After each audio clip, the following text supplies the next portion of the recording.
You're listening to The Voluntary Life, where you can hear ideas for finding freedom in an unfree world. Visit thevoluntarylife.com to connect with the show and hear all past episodes. Here's your host, Jake. Hello, it's Jake here. Welcome to The Voluntary Life. This episode is about unjobbing, and I'm going to share a chapter from the audiobook of my book, Job Free: 4 Ways to Quit the Rat Race and Achieve Financial Freedom on Your Terms. This chapter provides an overview of one of those ways to quit the rat race, which is unjobbing. Before we get to that, I just want to say a big thank you to my new patron on Patreon, Mark R. If you would like to help support The Voluntary Life and get access to bonus episodes and many other rewards, you can do so by becoming a supporter on Patreon, or alternatively by supporting me with cryptocurrency on Bitbacker, and I'll put links to Patreon and Bitbacker in the show notes. I'll also put links to the book, Job Free, in the show notes. You can get it in ebook, paperback, and audiobook form. So without further delay, here's an introduction to the idea of unjobbing. Chapter 2. Unjobbing. We act as though comfort and luxury were the chief requirements of life, when all that we need to make us happy is something to be enthusiastic about. Charles Kingsley. Michael Fogler's story. Michael Fogler is a classical guitarist. In the 1970s, when he was in college, he wanted to become a teacher. For many years after graduation, he tried to secure a faculty teaching position. As you might imagine, there were not many classical guitar teaching positions in universities. For a long time, Michael took odd jobs on the side to support himself while he tried to build a career. He thought that in order to succeed in life, he would have to get the kind of job his parents and teachers had always expected of him. As time went by, Michael began to realize he'd been supporting himself by doing various things for many years and had never had a full-time job. He also realized that he was happy about this because he didn't want a full-time job. He decided to stop trying to get one and to embrace life without a regular job. Michael resolved to work only on things that were in true accord with his values. So he became a peace activist and did various other things that were meaningful to him. In order to sustain this lifestyle, he chose to live extremely frugally. He minimized his expenses far beyond the norm of the culture around him. In the 1990s, Michael wrote a book called Unjobbing: The Adult Liberation Handbook, explaining how to adopt this lifestyle. I tracked him down and interviewed him. He turned out to be a friendly, gentle character. You can hear him explain the approach in episode 34 of The Voluntary Life. In his book, Michael defined unjobbing as letting go of the preoccupation with and self-inflicted domination and life consumption by an occupation, while consciously and joyfully reclaiming life. Other unjobbers.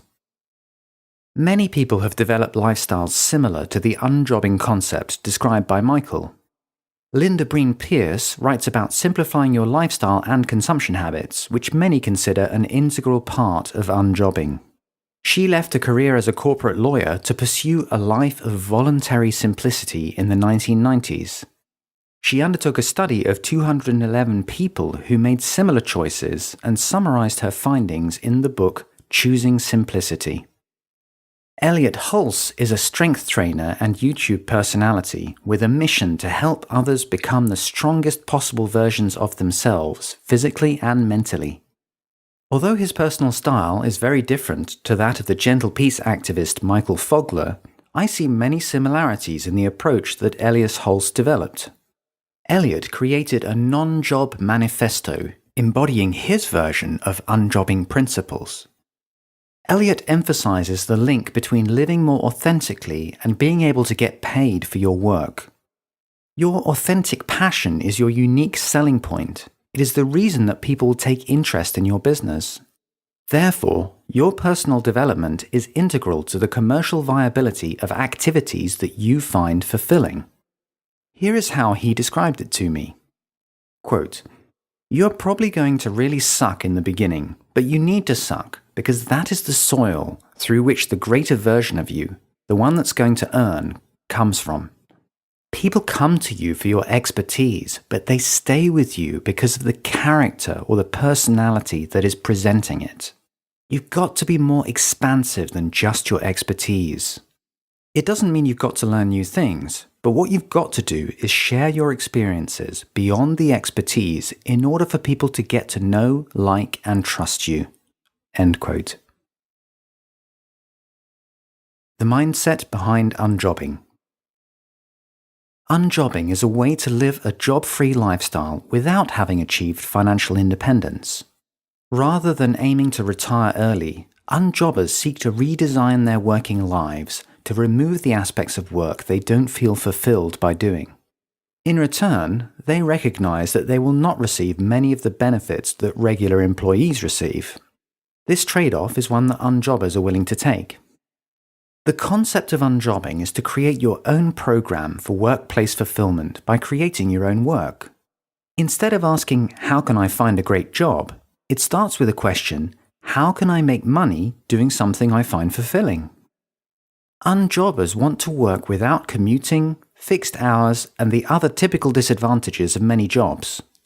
Usually, they will have to forgo some money and security of income to achieve the work experience they want.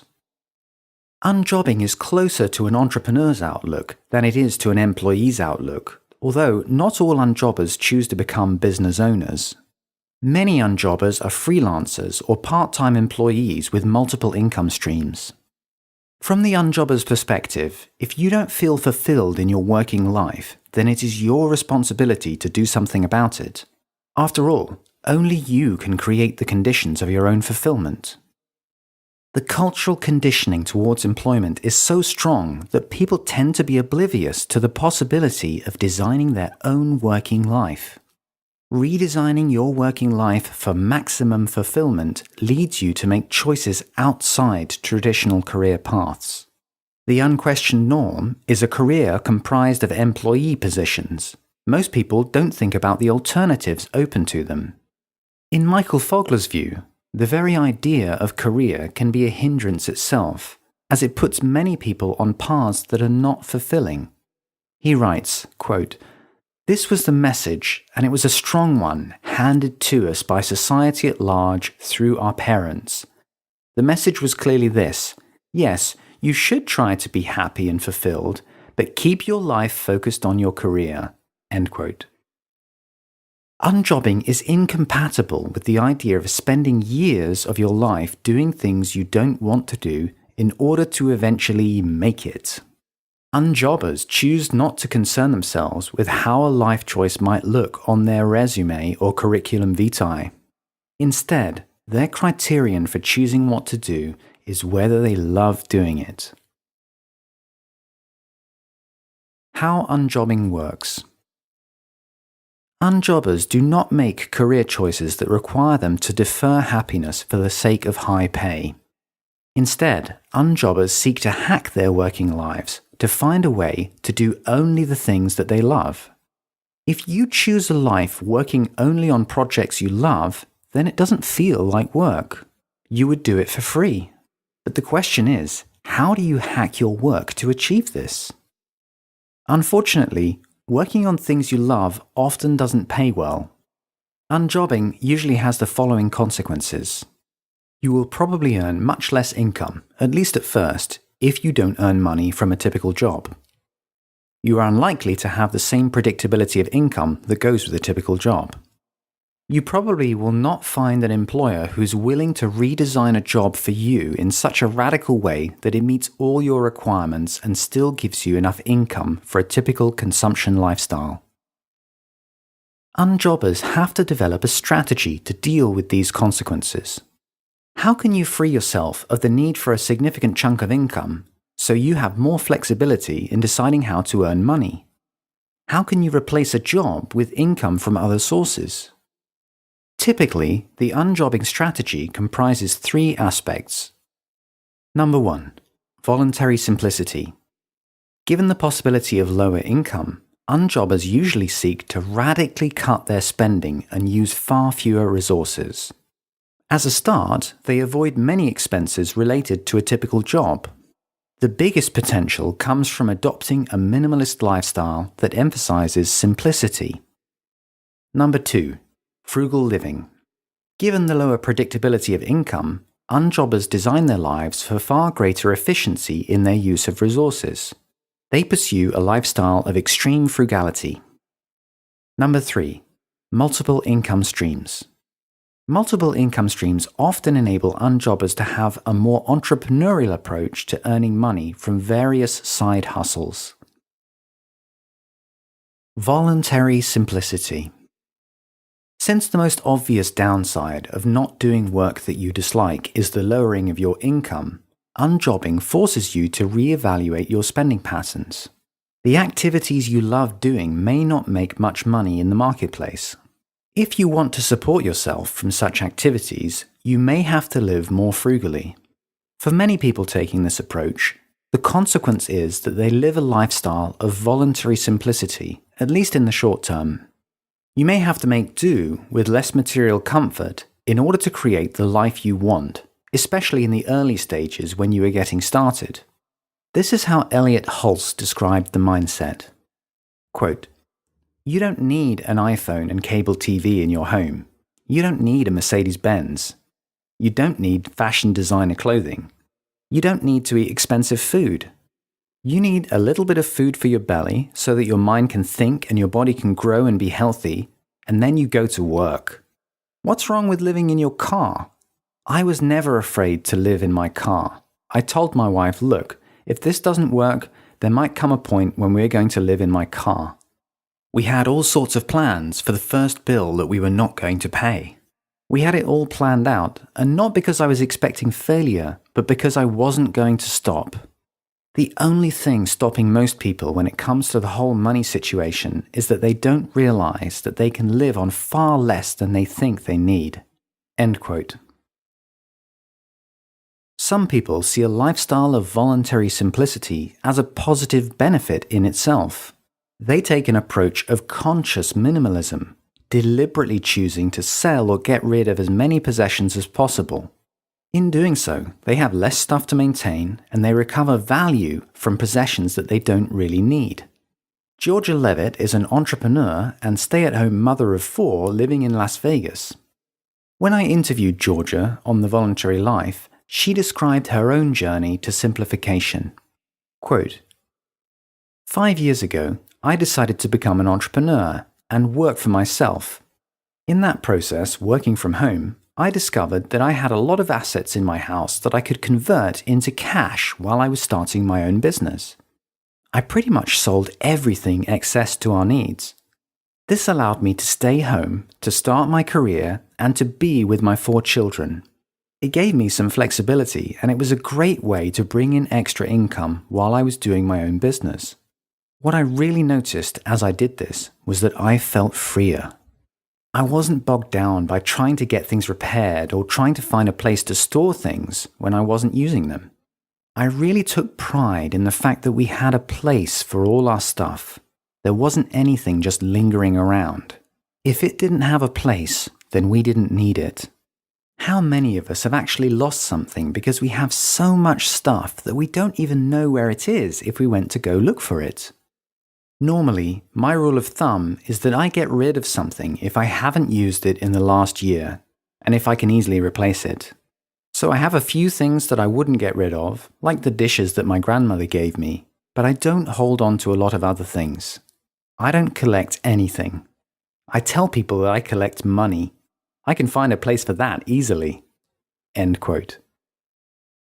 Simplification is a strategy that may help your transition to unjobbing, but you don't necessarily have to pursue voluntary simplicity to pursue unjobbing. If you manage to find income-generating activities that you love, which also happen to pay well, more power to you. Frugal living. Unjobbers focus on living frugally for slightly different reasons from those of extreme savers. Extreme savers use frugality to reach financial independence, at which point they can do whatever they like to find fulfillment. In contrast, unjobbers use frugality to enable them to pursue work that they find fulfilling. Unjobbers are critical of mainstream spending habits because they see these habits as a barrier to freedom in work. For many people, the purpose of work is to fund a high-consumption lifestyle. For those focused on consumption, the goal is to own a big house or drive a nice car. But a high-consumption lifestyle usually reduces your freedom. You will most likely incur debts and struggle with ongoing payments in order to finance that lifestyle. Unjobbers reject high-consumption spending habits, especially on key areas such as housing.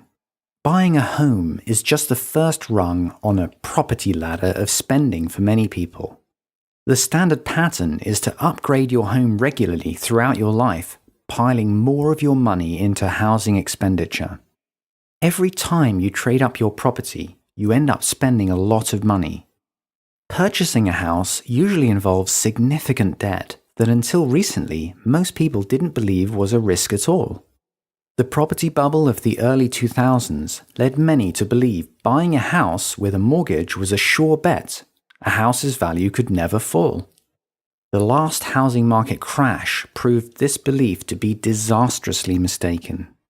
As Doug French writes in his book Walk Away, quote, "It seems like a crazy idea now, but many financial advisors during the boom told anyone who would listen that they shouldn't pay off or even pay down their mortgage debt. Not only should everyone own a home, but everyone should have a mortgage and no one should ever pay it off." The conventional wisdom, built up from decades of government support for home ownership, was that housing prices could never fall. Yet prices did fall. In the wake of the Great Recession after 2008, prices plummeted so far that many people found themselves in negative equity, owing more on the mortgage than the value of their home. First American CoreLogic estimated that nearly a third of all mortgages, 32.3%, were underwater in June of 2009. That's 15.2 million loans, and the negative equity position totaled $3.4 trillion. End quote. Many unjobbers choose a lifestyle that removes the stress of keeping up with large mortgage debts. They find cheaper housing choices, such as living in a tiny house. Jackie Rigoni writes the blog Post-Consumer Life. She lived in $1 million home until she and her family understood the negative impact it had on their lives. They sold their home and moved onto a plot of land where they could build their own tiny house. Jackie described how she experienced the house spending trap. Quote, "$1 million home sounds ridiculous, but we were living in the San Francisco Bay Area. Everybody's living ridiculously here. $1 million home is the norm. Once we got married, we started down the same path as everybody else. We both had good jobs. I'm a freelance copywriter and my husband Maurizio is an electrician, so we were making good money, making home payments, and doing the things that everybody else around us did. But it was just crazy. You're driving your kids here and there, you're trying to work, you're trying to pay the bills, you barely have time for each other. You wave hello in passing." Gradually, we realized that it was not us and that there must be something better.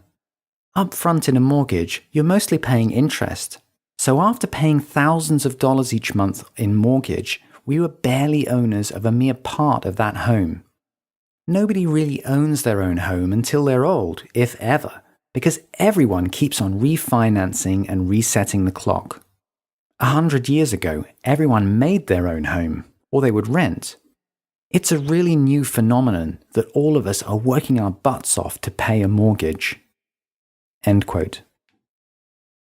Jackie told me about her transition, giving up $1 million mortgage to live in a tiny home free of debt.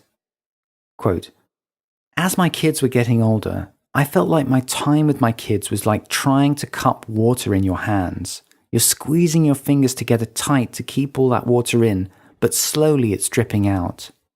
My time with my kids was getting away from me. We realized that what we really wanted was space to breathe, room to run around, time with our kids, and freedom not to have to run into work every day and spend the prime waking hours doing a job that was the main goal of getting up every morning. We found a piece of land that we would be able to buy with what we could get out of the sale of our house. After we packed up the last of our stuff and drove away from that home, we were all doing this collective happy dance. It just felt so liberating. You don't even realize how oppressive the debt is until you're actually free of it." End quote. Jackie and her family now live debt-free on their own property. They have chosen to reduce their housing requirements significantly in order to benefit from the resulting freedom. It is a much simpler style of life, without the stress that comes with climbing the property ladder. As well as lowering your overall expenses, there are many opportunities to make every dollar you spend go further. By making your spending more efficient and effective, you further reduce your future expenses. Multiple income streams. One of the most self-limiting beliefs is to classify yourself as an employee. If you think of yourself as part of an employee class, then you will believe your advancement is largely at the mercy of an employer class. This is only true if you make it so. The reality is that economic roles can be far more fluid. There are many ways of making a living outside a pure employee role. As the economist Ludwig von Mises said, quote, "In any given moment, the position of the individual in the society need not necessarily tie him down to one and the same activity. One man may be simultaneously landlord, wage earner, and capitalist. Another simultaneously entrepreneur, employee, and landlord. A third entrepreneur, capitalist, and landlord, etc. One may produce cheese in baskets and hire himself out occasionally as a day labourer. But even the situation of those who find themselves in approximately equal positions differs according to the special circumstances in which they appear on the market. Even as a buyer for his own consumption, every man is situated differently from others according to his special needs. On the market, there are always only single individuals." End quote. If you think of yourself as a lifelong employee, it will become a self-fulfilling prophecy. As long as you see yourself as an employee, you will remain one. You don't have to be. In fact, you don't have to be only an employer or only an employee. Many unjobbers develop multiple income streams in order to support themselves. They adopt many different ways of making money that are enjoyable. Such choices allow unjobbers to live a life that is congruent with their values. If you want to quit your job, you might have to find unconventional ways to support yourself. For example, you might find numerous ways of making a little money rather than one particular job that provides your entire income. Most often, multiple income streams can begin as side hustles while supporting yourself from a regular job. This is how Michael Fogler described the transition to supporting yourself from a side hustle. Quote, "The ideal is to completely combine how you spend your time on things that you love to do with income earning so that they go together 100%. In a perfect world, that would be great for everybody. Even if it can't be done 100%, it can be done to some percent. The higher the better. I know a lot of people who don't like their job and want to be doing something else. A good way to do that is to see if you can, little by little, reduce the time that the job takes up, allowing more time for the other thing that you really like. And maybe, in time, you can find ways to bring in money with the activity that you love to do.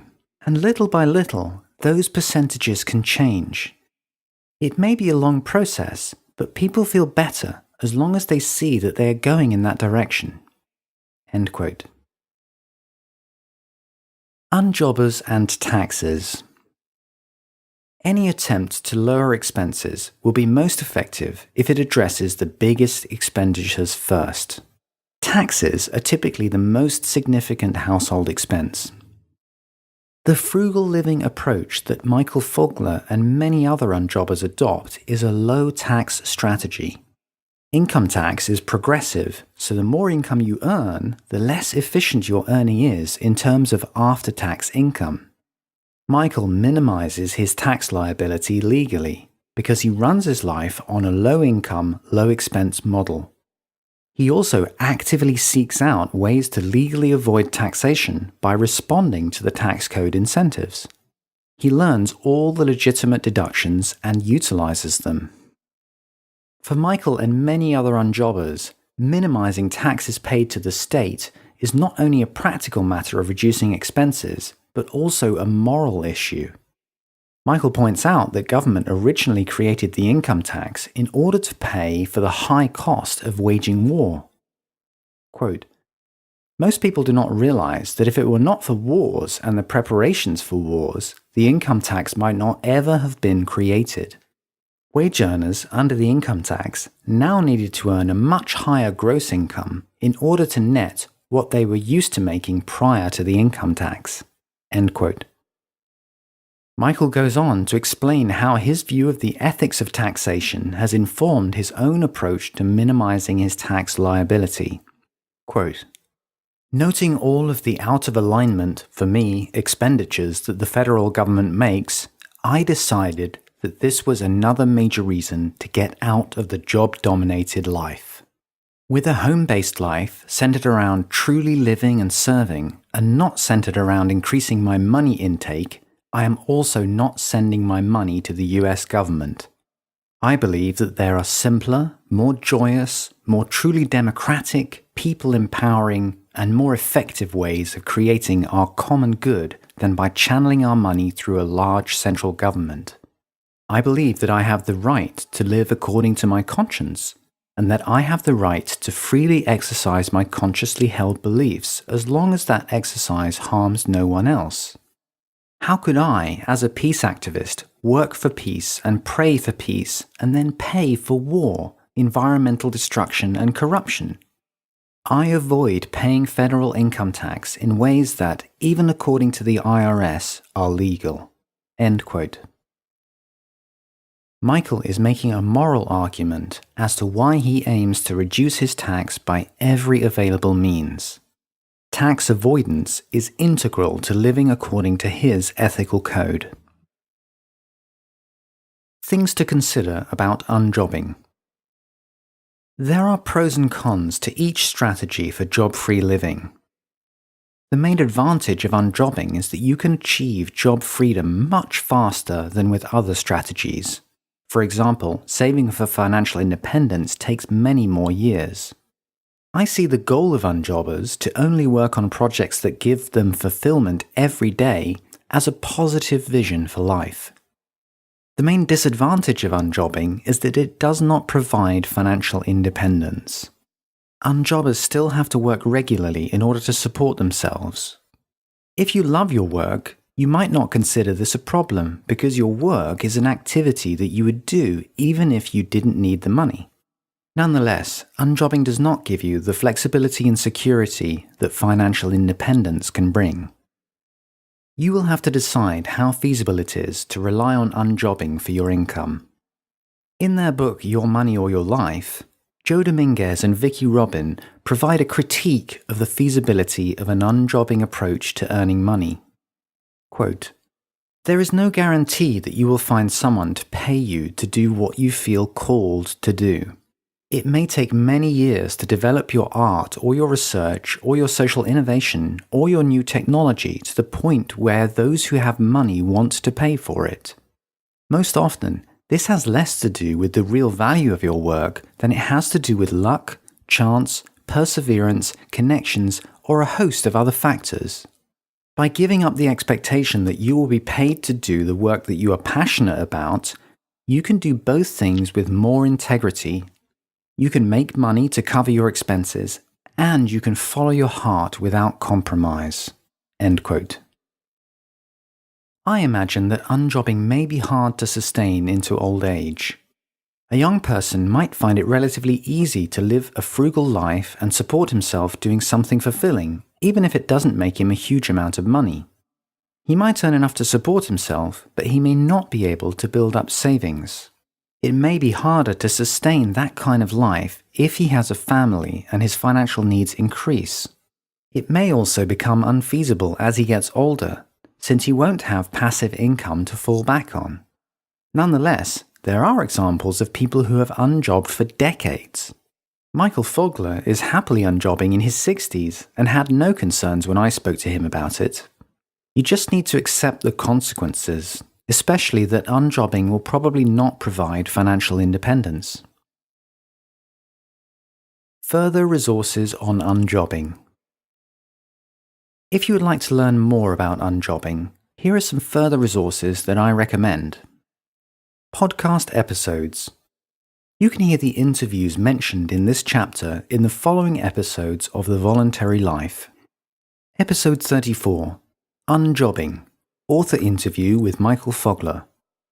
Episode 118, Decluttering and Community Selling, interview with Georgia Levitt. Episode 128, Be More Expansive Than Your Expertise, an interview with Elliot Hulse. Episode 171, From $1 Million House to Tiny Home, interview with Jackie Rigoni. Books. The best introduction to unjobbing is Michael Fogler's original book, Unjobbing. If you are interested in simple living and decluttering, Peter Walsh's book, It's All Too Much, has lots of helpful suggestions. You Have Too Much Shit by Chris Thomas provides a humorous take on adopting voluntary simplicity. It is available for free online.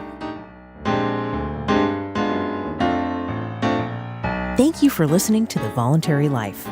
If you like this podcast, please show your support by becoming a patron of The Voluntary Life on Patreon. Your support will help to grow and improve the show, and you'll get access to a treasure trove of rewards, including bonus episodes. Visit thevoluntarylife.com to learn more.